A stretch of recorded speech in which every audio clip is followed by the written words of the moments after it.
मन से इन इंद्रियों के ऊपर पकड़ बना लेना, इन इंद्रियों को दबाना नहीं, इन इंद्रियों को आवश्यकता ही ना हो ऐसा काम करना कि जरूरत ही महसूस ना हो, इतनी ऊंची स्थिति आ जाए कि वासनाओं की आवश्यकता ही न रहे।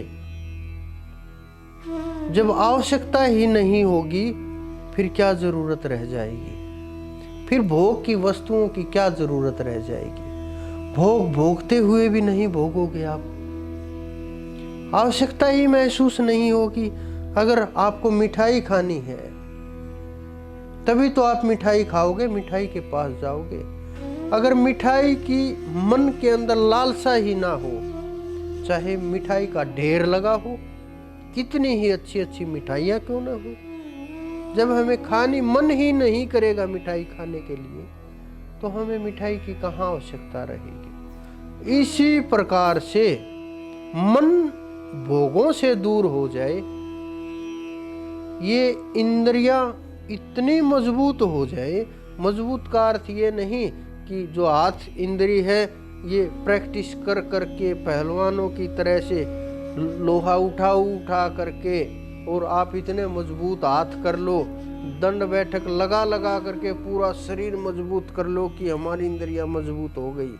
ये आध्यात्म का अर्थ नहीं है। मजबूत होने का अर्थ है हमारी इंद्रियां अपने काबू के अंदर हो, मन की पकड़ इतनी मजबूत हो, कोई भी इंद्री इधर उधर भागे नहीं।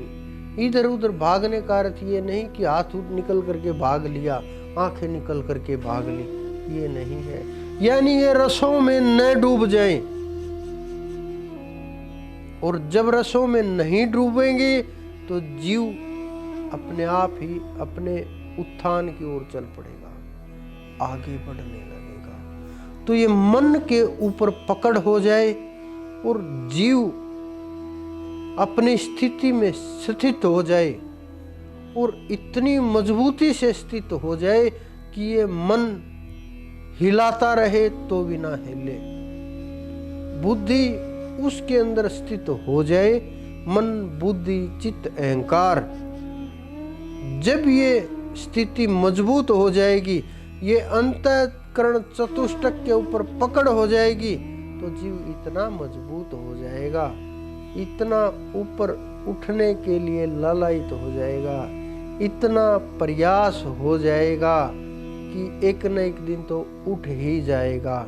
और जब उठ जाएगा और मंजिल पर पहुंच जाएगा और वहां स्थित हो जाएगा, मेरे गुरु ने श्री कृष्ण जी ने उस जीव को स्थिति प्रज्ञा कहा है। ये स्थिति होती है जो स्थिति प्रज्ञा कहा जाता है, कि प्रज्ञा यानी बुद्धि, स्थिति यानी स्थित हो गई। कहाँ? विषय वासनाओं से दूर, उस पूर्ण ब्रह्म के अंदर।